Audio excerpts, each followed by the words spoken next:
आज इस लेक्चर में हम लोग पिछले लेक्चर में जहाँ छोड़े थे क्वेश्चन को, जहाँ पे हम लोग एक स्लैब डिज़ाइन कर रहे थे, लोड दिया हुआ था, लाइव लोड, डेड लोड हम लोग निकाले थे, डिफ्लेक्शन क्राइटेरिया से डेप्थ को कुछ एज्यूम करके, ओवरऑल डेप्थ भी फाइनली इफेक्टिव कवर को ऐड करके हम लोग निकाले थे। तो फाइनली बेंडिंग के क्राइटेरिया से वन वे स्लैब का डिज़ाइन हो गया था और उसमें डेप्थ का जो वैल्यू आया था वो 66 पॉइंट समथिंग आया था।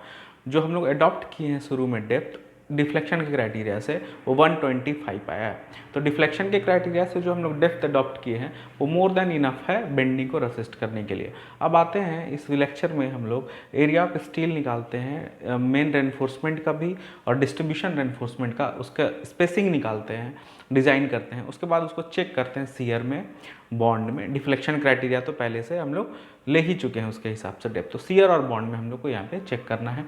सबसे पहले हम लोग का जो मोमेंट आया था कैलकुलेट करके, वो मोमेंट का वैल्यू कितना था 11.30 इंटू 10 पावर 11.30 इंटू 10 पावर 6 यही आया था। इसके करस्पॉन्डिंग डेप्थ बेंडिंग में हम लोग 66 पॉइंट समथिंग आया था। लेकिन जो हम लोग डेप्थ अडॉप्ट कर रहे हैं वो डिफ्लेक्शन के क्राइटेरिया से 125 mm जो है, और ओवरऑल डेप्थ कितना 150 mm, इसमें इफेक्टिव कवर 25 mm ऐड करके इसी को लेके आगे हम लोग प्रोसीड करेंगे, बढ़ेंगे। क्यों?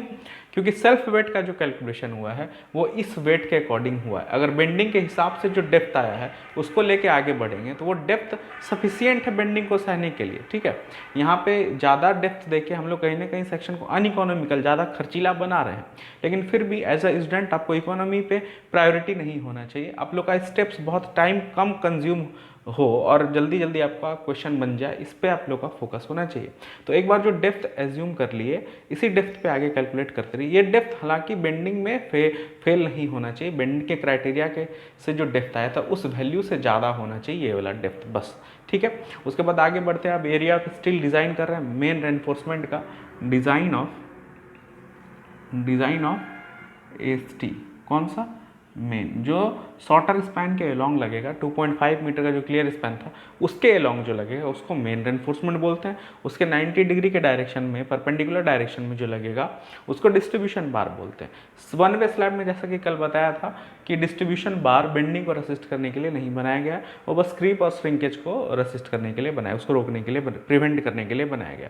उन लगाते हैं हम लोग वहाँ पर, डिज़ाइन करते हैं, ठीक है। तो मेन एएसटी हम लोग यहाँ पे निकालेंगे। मेन एएसटी कैसे निकालेंगे? जैसे force of compression into lever arm equals to, ये मोमेंट इक्वेट किए थे। Similarly force of tension into lever arm equals to ये मोमेंट करेंगे। Force of tension 0.87 FY AST D minus 0.42 into XU, ठीक है। अब चूंकि डिज़ाइन कर रहे थे तो पिछले अभी डेप्थ का जब कैलकुलेशन कर रहे थे तो सब जगह XU equals to XU limit लेके चले थे, ठीक है। उसके हिसाब से डेप्थ का डिज़ाइन हम लोग किए थे, निकाले थे वैल्यू। अब चूंकि यहाँ पे डेप्थ जो बेंडिंग के हिसाब से आया उसको नहीं लेकर के कौन सा डेप्थ ले रहे हैं, ये वाला डेप्थ ले रहे हैं, तो XU का जो वैल्यू है वो XU लिमिट यहाँ पे नहीं लेना होगा। XU लिमिट लेते तो वो वाला डेप्थ लेना पड़ता 66 पॉइंट समथिंग वाला। अब यहाँ पे चूंकि ये डेप्थ ले रहे हैं तो इसके कॉरस्पॉन्डिंग जो XU होगा उसको यूज़ करना पड़ेगा, यानी एक्चुअल XU यूज़।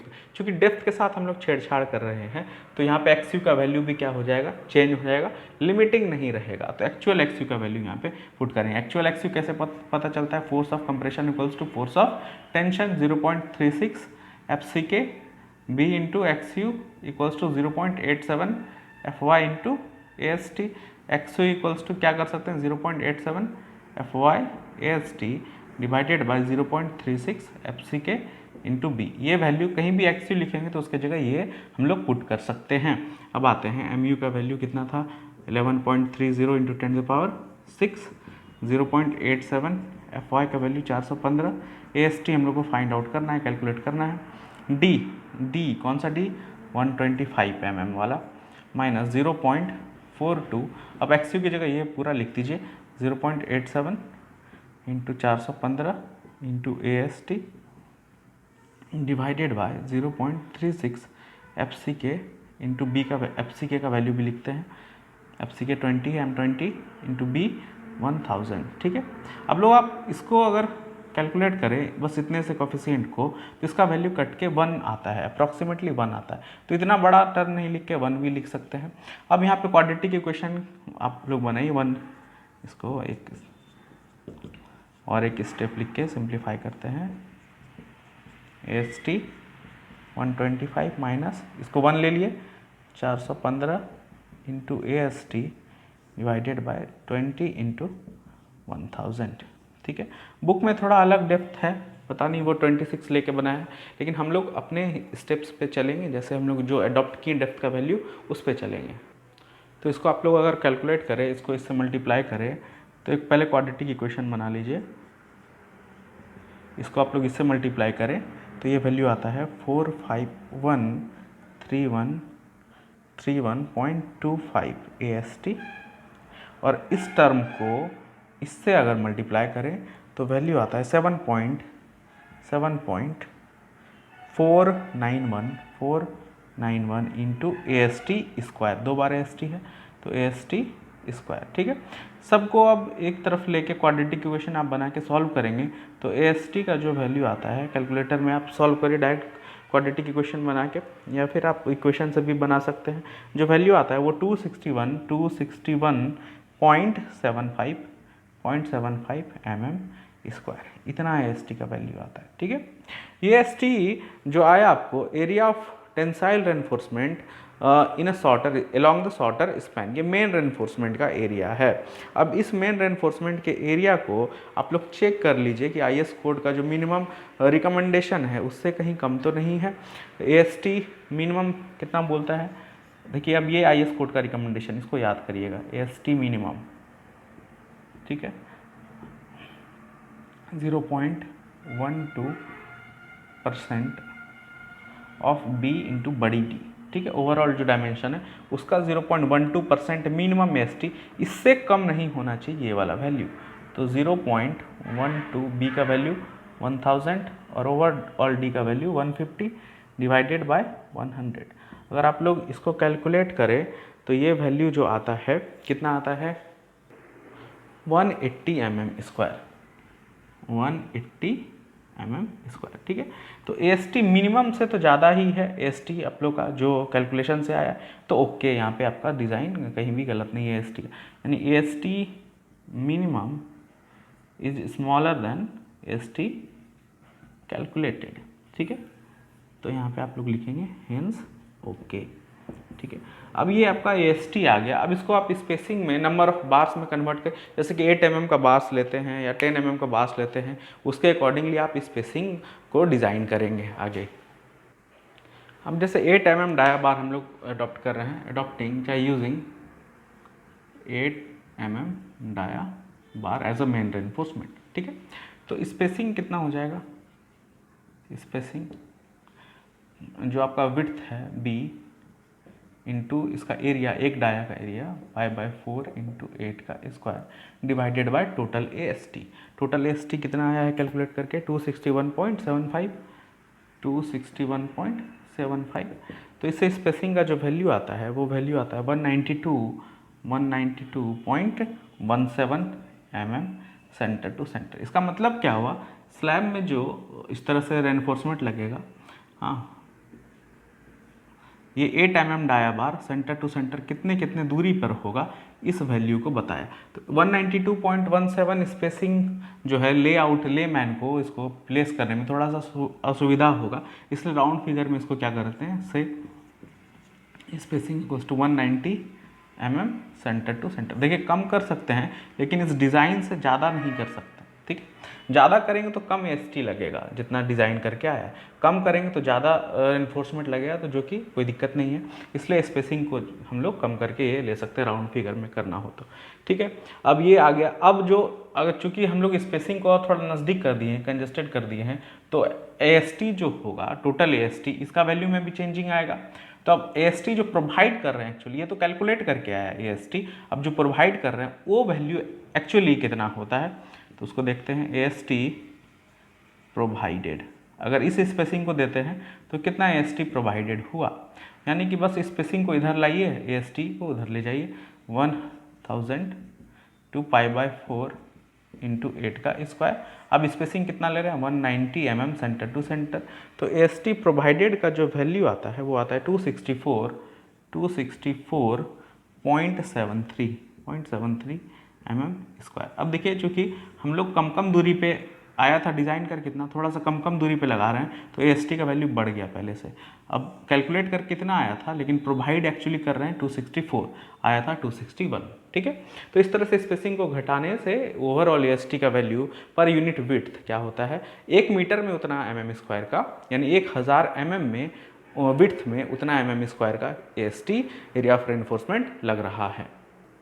ठीक है, तो एक बात और छूट गया, जैसे कि स्पेसिंग का IS कोड का रिकमेंडेशन है कि स्पेसिंग जो है ये इन दोनों, ये डिज़ाइन करके स्पेसिंग आया और भी 2 वैल्यू है, इससे कम नहीं होना चाहिए, यानी कि टोटल 3 वैल्यू, एक डिज़ाइन करके और 2 IS कोड का रिकमेंडेशन।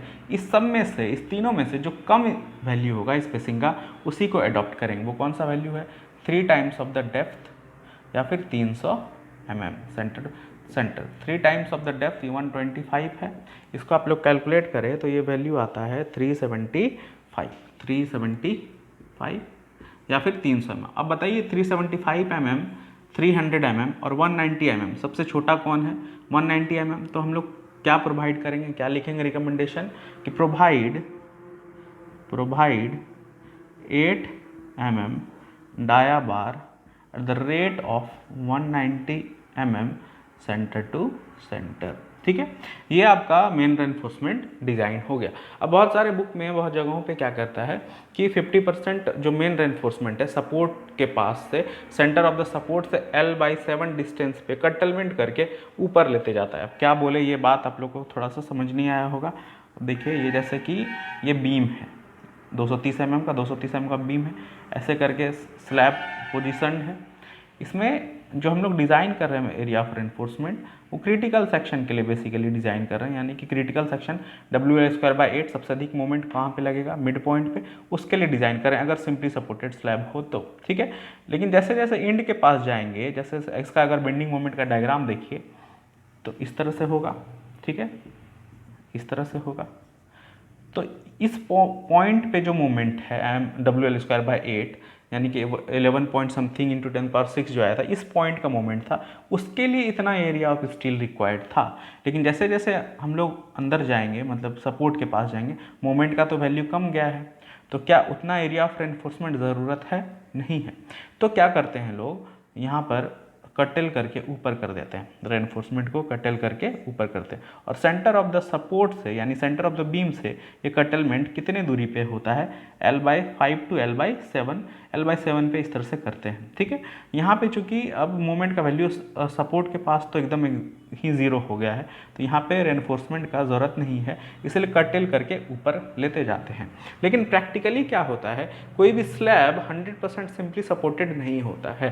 कहने का मतलब इसके ऊपर किसी भी तरह का अगर भार इस स्लैब पे पड़ा, या फिर दीवार का, या फिर और किसी भी तरह का लोडिंग पड़ा, अब तो ये फिक्स्ड हो गया है, फिक्स्ड हो गया है कि नहीं। ठीक है, तो फिक्स्ड होने के वजह से इस पॉइंट पे जो मोमेंट है, इस पॉइंट पे मोमेंट ज़ीरो नहीं होता है, इस पॉइंट पे मोमेंट कुछ ना कुछ नेगेटिव वैल्यू जनरेट होने लगता है, सपोर्ट पे इधर भी और सपोर्ट पे इधर भी, यानी कि यहाँ पे भी अब मोमेंट, नेगेटिव मोमेंट जनरेट हो रहा है। इसका मतलब कि ऊपर में रेनफोर्समेंट का ज़रूरत है। अब नेगेटिव मोमेंट, इसका अगर डिफ्लेक्टेड शेप आप लोग देखिए, इस बीम का अगर फिक्सिटी आता है दोनों सपोर्ट पे, यहाँ पे भी और यहाँ पे भी, तो इसका डिफ्लेक्टेड शेप कहीं ना कहीं इस तरह का होगा। अगर डिफ्लेक्ट करेगा तो इस तरह का डिफ्लेक्ट करेगा। देखिए यहाँ पर पॉजिटिव मोमेंट नीचे था, यहाँ पे मोमेंट कहाँ चला गया, ऊपर चला गया। कहने का मतलब टेंशन नीचे था, सॉरी नेगेटिव नीचे था, टेंशन नीचे था, यहाँ पे टेंशन कहाँ चला गया, ऊपर चला गया। यहाँ पे भी टेंशन कहाँ चला गया, ऊपर चला गया। तो रेनफोर्समेंट का ज़रूरत सपोर्ट के पास ऊपर के डायरेक्शन में है, अगर इसमें फिक्सिटी आता है, इसीलिए कटलमेंट करना पड़ता है थोड़ा 50%, या फिर अपने मन से आप 1/3 कटलमेंट कर सकते हैं। इसका कोई रिकमेंडेशन नहीं कि कितना कटल होना है, ये एग्जैक्टली डिज़ाइन होता है कि कितना कटलमेंट होना चाहिए। अगर ये फिक्सिटी, ये amount of end moment fixity के वजह से जो इंड मोमेंट जनरेट करेगा, उसका वैल्यू अगर दे, कंटिन्यूस बीम में जैसा होता है या फिक्स्ड बीम में जैसा होता है, तो उसके हिसाब से फिर डिज़ाइन करके एसटी कितना कटल होना चाहिए, एग्जैक्ट वैल्यू हम लोग निकालते हैं। चूँकि इस क्वेश्चन में ऐसा कुछ दिया नहीं है, सिंपली लिखा है सिंपली सपोर्टेड स्लैब। ठीक है, आप लोगों के लिए तो सिंपली सपोर्टेड स्लैब है, तो कटल होने का तब कोई बात ही नहीं है। इसलिए हम क्वेश्चन में क्या कर रहे हैं, जितना एसटी आपको आया है निकाल के, कोई भी कटलमेंट नहीं कर रहे हैं। आपको भी एज ए स्टूडेंट एग्जामिनेशन में बहुत ज़्यादा स्किल दिखाना नहीं है जब तक कि बोला नहीं जाए। तो यहाँ पे आप लोगों को जब बोला नहीं गया है कि फिक्सिटी है, चाहे इंड मोमेंट जनरेट कर रहा है, तो कटेल करने की कोई ज़रूरत नहीं है। 100% बार, यानी कि जितना बार यहाँ पे नीचे नीचे जा रहा है सारा बार आप इसको बिना कटेल किए नीचे ले जा सकते हैं, कहीं कोई दिक्कत इसमें नहीं है। इसको बिना कटेल किए नीचे ले जा सकते हैं। जैसे कि बीम में भी हम लोग ये केस पढ़े थे, कटेलमेंट करने का कोई ज़रूरत नहीं था। ठीक है, और क्या परेशानी आती है कटेलमेंट करने से? अगर आप कटेल करते हैं, सपोज करिए 50% बार कटेल कर दिए, तो कहीं पे भी सेक्शन में टेंसाइल रेनफोर्समेंट का value minimum area of reinforcement यानी 0.12% ऑफ द बीडी उससे कम नहीं होना चाहिए। ठीक है, अब समझिए बात को, आप एएसटी प्रोवाइड किए हैं इतना, इसका 50% अगर कटेल करते हैं तो सपोर्ट के पास जो एरिया ऑफ टेंसाइल रेनफोर्समेंट बस नीचे में जो बचा वो कितना बचा? इसका 50%, यानी कि इसका डिवाइडेड बाय 2 हो सकता है वो value minimum area of reinforcement tensile reinforcement यानी कि 0.12% ऑफ द बीडी उससे भी क्या हो जाए, कम हो जाए। तो वैसे केस में आपको रीडिज़ाइन करना पड़ सकता है या फिर एक्स्ट्रा कुछ ना कुछ एफर्ट लगाना पड़ सकता है। आपको बार्स को देखना पड़ेगा कि कितना बार कटेल करें कि मिनिमम एरिया ऑफ स्टील वाला जो क्राइटेरिया है उससे नीचे नहीं हो मेरा सपोर्ट के पास भी रेनफोर्समेंट। ठीक है, उस चीज़ों से बचने के लिए आप लोग सीधा क्या कर सकते हैं, जितना एएसटी प्रोवाइडेड आया है 100% बार को नीचे नीचे आप लेते जाइए, किसी भी बार को कटेल नहीं करिए, कोई भी गलत नहीं बोलेगा। ठीक है, उसके बाद ये मेन रेनफोर्समेंट का डिज़ाइन हो गया। अब डिस्ट्रीब्यूशन बार का डिज़ाइन अगर हम लोग 2 वे स्लैब होता तो 2 वे स्लैब में भी मोमेंट के कोरस्पॉन्डिंग डिस्ट्रीब्यूशन, जैसे यहाँ पे मोमेंट के कोरस्पॉन्डिंग मेन रेनफोर्समेंट का डिज़ाइन किए, तो 2 वे स्लैब अगर होता तो मोमेंट के कोरस्पॉन्डिंग ही डिस्ट्रीब्यूशन बार का भी हम लोग को डिजाइनिंग करना पड़ता। लेकिन यहाँ पे 1 वे स्लैब में जो दूसरा वाला डायरेक्शन है, लंबा वाला जो स्पैन है, उसमें ये समझते हैं कि किसी भी तरह का मूवमेंट को कैरी कराने के लिए डिस्ट्रीब्यूशन बार का हम लोग ज़रूरत नहीं है, उस डायरेक्शन मूवमेंट प्रोड्यूस्ड कराएंगे ही नहीं, होता ही नहीं है। तो हम लोग क्या करते हैं, डिस्ट्रीब्यूशन बार में मिनिमम एरिया ऑफ रेनफोर्समेंट का जो क्राइटेरिया है वही प्रोवाइड कर देते हैं बिना किसी मोमेंट के कोरस्पॉन्डिंग एएसटी निकाले। ठीक है, तो डिस्ट्रीब्यूशन बार क्या करेंगे, डिस्ट्रीब्यूशन बार के लिए इसके लिए कुछ नहीं दिमाग लगाना है, बस provide minimum AST. Minimum AST कितना बोलता है, 0.12% ऑफ बी इंटू डी, यानी 0.12 बी 1000 इंटू डी 150। ये वैल्यू जो आता है, ये वैल्यू कितना आता है, ये वैल्यू भी आता है 180 mm², 180 mm²। ठीक है, अब ये एसटी आप डिस्ट्रीब्यूशन बार के तौर पे प्रोवाइड करते हैं, तो इसको भी आपको स्पेसिंग डिज़ाइन करना पड़ेगा इसमें भी। तो हम लोग इसमें भी क्या करते हैं, 8 mm का बार ही लेते हैं। बहुत सारे बुक में जैसे 6 mm का भी बार लिया है, तो 6 mm का बार बहुत पतला हो जाता है और उसको एज अ रिंग हम लोग टाई बार के तौर पे यूज़ करते हैं, इसलिए डिस्ट्रीब्यूशन बार में बचना चाहिए 6 mm को प्रोवाइड करने से, बहुत पतला हो जाता है वो बार। ठीक है, तो डिस्ट्रीब्यूशन बार के तौर पे भी हम लोग 8 mm का ही जैसे ले रहे हैं बार। तो स्पेसिंग कितना हो जाएगा, स्पेसिंग इक्वल्स टू बी यानी 1000 इंटू 5/4 इंटू इंडिविजुअल सिंगल बार का area divided by total AST. Total AST कितना है, 180 mm। तो स्पेसिंग का जो वैल्यू आता है, ये वैल्यू आता है 279.44 mm सेंटर टू सेंटर। ये तो डिज़ाइन से आया, और आईएस कोड का इसमें भी 2 रिकमेंडेशन है। ठीक है, अब डिज़ाइन करके और आईएस का जो कोडल प्रोविज़न है, इन तीनों में जो सबसे कम होगा उसी स्पेसिंग को क्या करेंगे, प्रोवाइड करेंगे। तो क्या रिकमेंडेशन है, रिकमेंडेशन है 5 टाइम्स ऑफ द डी या फिर 450 mm। जैसे वहाँ 3 मेन बार के लिए क्या था, 3 टाइम्स ऑफ द डी या फिर 300 mm, तो डिस्ट्रीब्यूशन बार के लिए 5 times of the D into 450 mm। 5 times of the D यानी 125। ये वैल्यू कितना आता है, कैलकुलेट करके देखिए, ये वैल्यू आता है 625 mm या फिर 450 mm या फिर 269.44, इसको हम लोग 79.44, तो इसको ले सकते हैं 275 mm सेंटर टू सेंटर, ठीक है। इसको राउंड फिगर में कम करके थोड़ा सा ले ली। अब इस तीनों में से जो कम है, यानी कि हम लोग क्या फाइनल जो समरी बोलेंगे, provide 8 mm dia distribution bar at the rate of 275 mm centre to centre. अब देखिए आपका मेन रेनफोर्समेंट भी डिज़ाइन हो गया, उसका डाया डिज़ाइन हो गया, स्पेसिंग डिज़ाइन हो गया, डिस्ट्रीब्यूशन बार का भी डाया डिज़ाइन हो गया, स्पेसिंग डिज़ाइन हो गया। अब जितना भी डिज़ाइन का आपका क्राइटेरिया है सारा फुलफिल हो गया। अब इस डिज़ाइन के क्राइटेरिया को, डिज़ाइन के पैरामीटर्स को अलग अलग पैरामीटर्स पे शियर के पे चेक करना पड़ेगा, डेवलपमेंट लेंथ पे चेक करना पड़ेगा कि सभी क्राइटेरिया पे ये फुलफिल खरा उतरता है या नहीं है मेरा डिज़ाइन जो क्या हुआ है, डेप्थ या एएसटी, ठीक है। तो सबसे पहले आपको शियर में चेक लगाना होगा, ठीक है।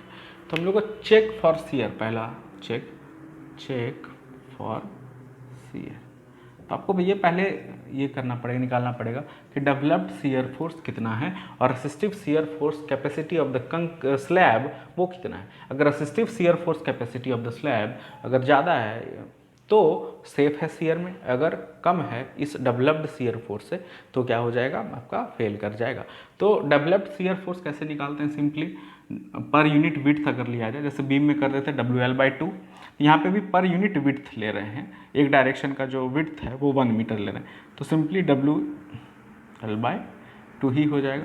W का वैल्यू हम लोग जो निकाले हैं वो 13.125 न्यूटन पर mm बोलिए या किलोन्यूटन पर मीटर बोलिए। उसके बाद L का वैल्यू 2.625 डिवाइडेड बाई 2, ये वैल्यू जो आता है ये 17.226 किलो न्यूटन, इतना वैल्यू आता है डेवलप्ड शियर फोर्स का, ठीक है। अब आपको रेसिस्टिव शियर फोर्स जो निकालना है, रेसिस्टिव शियर फोर्स यानी कंक्रीट कितना रेसिस्ट कर सकता है शियर, ये कैसे निकालेंगे, कंक्रीट में developed shear stress into B into D, ऐसे निकल जाएगा। तो कंक्रीट में developed shear stress against beam को याद करिए किस पे डिपेंड करता है, ग्रेड ऑफ कंक्रीट और किस पे, परसेंटेज AST, इन सपोर्ट के पास कितना परसेंटेज AST है, उस दोनों चीज़ों पे डिपेंड करता है ये टाउसी का वैल्यू। तो परसेंटेज AST कैसे निकलेगा, और ग्रेड ऑफ कंक्रीट तो आप लोगों को पता है M20 ग्रेड ऑफ कंक्रीट, ठीक है। परसेंटेज AST हम लोग निकालते हैं, जैसे AST कितना प्रोवाइड किए थे 264.73 into 100 divided by B into D, B कितना 1000 इंटू डी 125, ये क्या निकल रहा है, परसेंटेज AST। तो इसको आप लोग निकालेंगे तो ये वैल्यू आता है 0.0211%, ठीक है। अब M20 चूँकि ग्रेड ऑफ कंक्रीट कौन सा यूज़ कर रहे हैं, M20, और अब ग्रेड ऑफ कंक्रीट और परसेंटेज AST के बीच में टेबल नंबर 5.5 आपके बुक में जो है, नीलम शर्मा की बुक में टेबल नंबर 5.5 में जाइए और देखिए इंटरपोलेट करके इस परसेंटेज AST के कॉरस्पॉन्डिंग, सॉरी थोड़ा सा टेबल, ये ग्रेड ऑफ कंक्रीट तो पता है ही, ये परसेंट और परसेंटेज AST इधर रहता है और ये टाउसी का वैल्यू, ठीक है। ग्रेड ऑफ कंक्रीट M20 है। अब टाउसी का वैल्यू इसके कॉरस्पॉन्डिंग अलग अलग दिया हुआ है उस ग्राफ में, अगर टेबल नंबर 5.5 में जाए तो किसके किसके बीच लाई करता है, परसेंटेज AST 0.15 और 0.25 के बीच में लाई करता है 0.211, तो 0.15 के कॉरस्पॉन्डिंग जो टाउसी का वैल्यू दिया है वो है 0.28 और इसके कॉरस्पॉन्डिंग जो वैल्यू दिया हुआ है 0.36। अब इंटरपोलेट करिए तो टाउसी का वैल्यू फॉर द परसेंटेज 0.211 इसके कॉरस्पॉन्डिंग निकल जाएगा, वो कितना होगा 0.28 plus of 0.211 minus 0.15 divided by 0.25 minus 0.15 into 0.36 minus 0.28, ये वैल्यू इंटरपोलेशन है, ये मैथमेटिक्स है।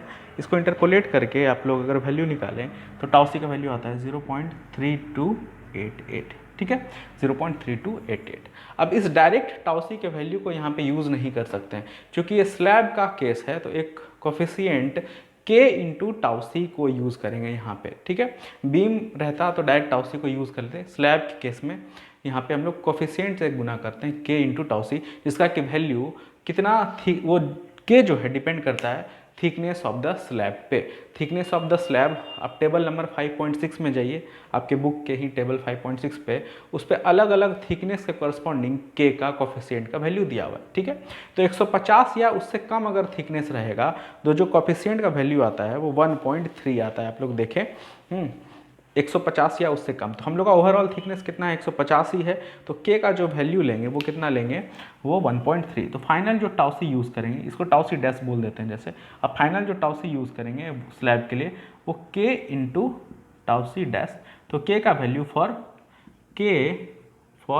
डी इक्वल्स टू 150 कितना हो जाएगा, के का वैल्यू 1.3। तो 1.3 इंटू 0.3288 ये जो फाइनल वैल्यू आता है। अब इससे आप लोगों को यहाँ पर यूज़ कर, फाइनल वैल्यू होता है 0.427, ठीक है। न्यूटन पर एम एम स्क्वायर उसका यूनिट है, न्यूटन पर एम एम स्क्वायर। इसको अब जैसे यहाँ पे यूज़ करेंगे 0.427 इंटू बी का वैल्यू 1000 और डी का वैल्यू 125, तो जो कैलकुलेट करके वैल्यू आता है वो आता है 53.37 किलो न्यूटन। देखिए अब resistive capacity of the concrete वो बहुत फार इनफ है डेवलप्ड शियर फोर्स से। Resistive capacity of the concrete in shear is 53.37 and developed shear force is only 17.226। then we can say that concrete is enough capable of resisting developed shear force। ये बहुत ज़्यादा इसके पास shear resisting capacity है जो develop कर रहा है उससे बहुत ज़्यादा, ठीक है। तो यहाँ पर सेफ हो गया, ठीक है। VC यानी resistive capacity of the concrete in shear is far greater than developed shear force, hence safe in shear, ठीक है। अब shear में सेफ हो गया, डिज़ाइन हो गया, जो आप लोग डेप्थ लिए हैं वो सफिशिएंट है shear में सहने के लिए, ठीक है। अब आप लोग को डेवलपमेंट लेंथ के लिए चेक करना है बस। हम आते हैं चेक फॉर डेवलपमेंट लेंथ, ठीक है। डेवलपमेंट लेंथ का हम लोग चेक कैसे लगाते हैं, m1/v प्लस L0 जो है ये डेवलपमेंट लेंथ के हिसाब से इतना रिक्वायर्ड है लेंथ का वैल्यू, उससे ये क्या होना चाहिए, ज़्यादा होना चाहिए, ठीक है। ये कभी भी ज़्यादा नहीं होना चाहिए इस वैल्यू से, ठीक है। तो ये रिक्वायर्ड वैल्यू है और ये आप जितना डेप्थ या फिर एरिया ऑफ रेनफोर्समेंट दिए हैं उसके कॉरस्पॉन्डिंग m/v और L0 का वैल्यू है, ठीक है। क्या इस एनकरेज लेंथ L0 का रिक्वायरमेंट है या नहीं है, ठीक है। अगर मेरा ये जो टर्म है m1/v यही बड़ा हो जाता है LD से तो किसी भी तरह का L0 का ज़रूरत नहीं है। अगर नहीं होगा तो फिर आपको एनकरेज लेंथ देना पड़ेगा। अब m1 क्या है कि सपोर्ट के पास कितना बेंडिंग मोमेंट रेसिस्टिंग कैपेसिटी है एज पर टेंसाइल फार्मूला, ठीक है। टेंशन में जो एरिया ऑफ रेनफोर्समेंट है उसके कॉरस्पॉन्डिंग जो सपोर्ट के पास कितना बेंडिंग मोमेंट रेसिस्टिंग कैपेसिटी है बीम के पास, वो वैल्यू है m1। और v क्या है, v है सपोर्ट के पास कितना शियर फोर्स VU जिसको बोल रहे हैं वो डेवलप कर रहा है। इस दोनों का रेशियो ही अगर इस डेवलपमेंट लेंथ LD के वैल्यू से, जो कि हम लोग ये कैसे निकालते हैं आप लोग को याद होगा, बीम में 0.87 FY इंटू फाइव मतलब कि dia of the bar divided by 4 into tau BD, इस वैल्यू से, इस फॉर्मूला से हम लोग LD निकालते थे, ठीक है। और m1/v, अब m1 देखते हैं, क्योंकि हम लोग कोई भी बार कर्टेल नहीं किए हैं तो जो पहले हम लोग mu निकाल रहे हैं 11 पॉइंट समथिंग इंटू 10⁶, वही वैल्यू ऑलमोस्ट होगा। थोड़ा बहुत चेंजिंग आया है क्योंकि ST रिक्वायर्ड और ST प्रोवाइडेड में थोड़ा सा अंतर था, 261 और 264 mm स्क्वायर में जो अंदर था उसके वजह से m1 चेंज होगा। अब m1 निकालते हैं 0.87 FY into AST D minus 0.42 into XU की जगह अगेन आप लोग क्या पुट कर सकते हैं, 0.87 FY into AST divided by 0.36 FCK into B, ठीक है। 0.87 FY का वैल्यू 415, AST अब कौन सा AST, देखिए जब AST कैलकुलेट करके आया तो वो 261 पॉइंट समथिंग था और ST प्रोवाइड जो किए वो थोड़ा सा अधिक था, ठीक है। तो जो अधिक वाला वैल्यू है उसके कॉरस्पॉन्डिंग MU यानी 264.73 इसके कॉरस्पॉन्डिंग अगर हम लोग बेंटअप कर देते, मान लीजिए 50% बार बेंटअप कर देते, तो यहाँ पे कौन सा ST पुट करते हैं, इसका आधा यानी 50% तो ऊपर चला गया। अब टेंशन साइड में कितना एरिया ऑफ रेनफोर्समेंट बचा है उसके कॉरस्पॉन्डिंग जो m1 का वैल्यू है, ठीक है। चूंकि हम लोग बेंट अप नहीं किए हैं किसी बार को, 100% बार जो क्रिटिकल सेक्शन मिड पॉइंट पे था वही बार सपोर्ट के पास भी है, उसीलिए एस टी सेम लिख दिए। अब आते हैं डी का वैल्यू 125 माइनस 0.42, इसको 1 भी ट्रीट कर सकते हैं इतने से टर्म को, ठीक है, इंटू एफ वाई का वैल्यू अगेन 415, एस टी का value 264.73 divided by F C K 20 into B का वैल्यू 1000। इसको आप लोग अगर कैलकुलेट करें तो ये वैल्यू आता है 11.42 इंटू 10⁶। देखिए थोड़ा सा पहले से अंतर है, ये न्यूटन एम में, क्योंकि एस टी रिक्वायर्ड और एस टी प्रोवाइडेड में थोड़ा अंतर किए हैं, इसलिए इस वैल्यू में भी थोड़ा सा अंतर है, ठीक है। अब बात है m1 निकल गया, अब b आप लोगों को अभी निकाला ही है WL/2, इससे b का वैल्यू कितना आया है, b का वैल्यू देखिए 17.226 इंटू 10⁻³ न्यूटन, वो किलो न्यूटन में था, 10⁻³ से मल्टीप्लाई किया तो न्यूटन में आ गया। तो m1/v जब आप लोग कैलकुलेट करेंगे यानी 11.42 इंटू 10⁻6 डिवाइडेड बाय 17.226 इंटू 10⁻³ इसको जब आप लोग कैलकुलेट करेंगे तो ये वैल्यू आता है 662.95 mm, ठीक है। अब ये सफिशियंट है या नहीं, या फिर एनकरेज लेंथ L0 को देने का ज़रूरत है, कितना अगर देंगे तो कितना बेंड पे 90 डिग्री 180 डिग्री या यू फ्रॉग देने का ज़रूरत है वो देखेंगे हम लोग। अगर यही सफिशियंट हो गया तो किसी तरह का एनकरेज लेंथ देने का ज़रूरत नहीं है, ठीक है।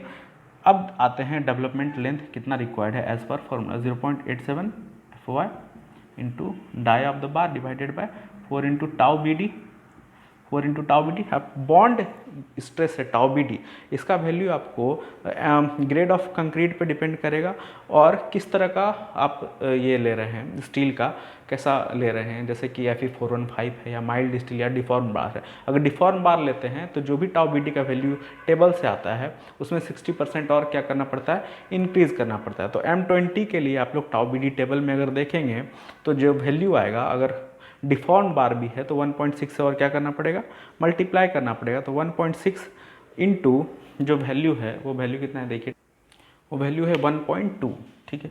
अब लिखते हैं इसको 0.87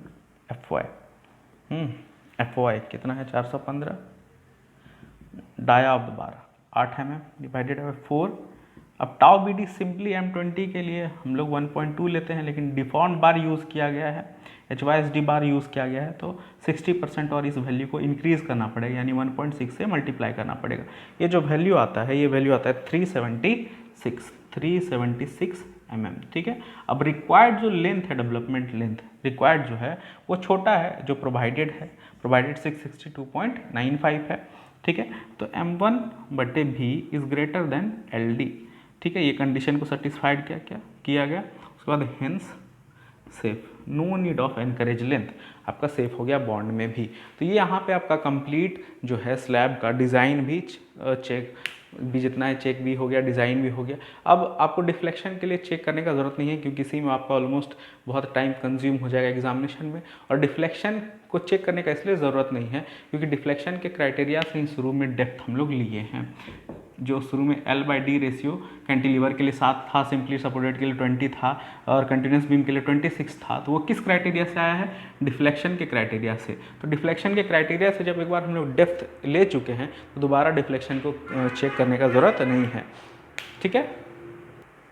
अब स्लैब में डिज़ाइन सब कोई का चेंज हो सकता है, डिज़ाइन सब कोई का ज़रूरी नहीं कि आंसर मैच करे या वैल्यू मैच करे, सब कोई अलग अलग डिज़ाइन में वैल्यू अडॉप्ट कर सकते हैं। जैसे कि हम 8 mm का डाया लिए थे, आप 10 mm का ले सकते थे, डेप्थ हम 150 mm लिए थे, आप राउंड ऑफ करके थोड़ा बढ़ा सकते थे या घटा सकते थे, ठीक है। कवर कुछ और वैल्यू अडॉप्ट कर सकते थे।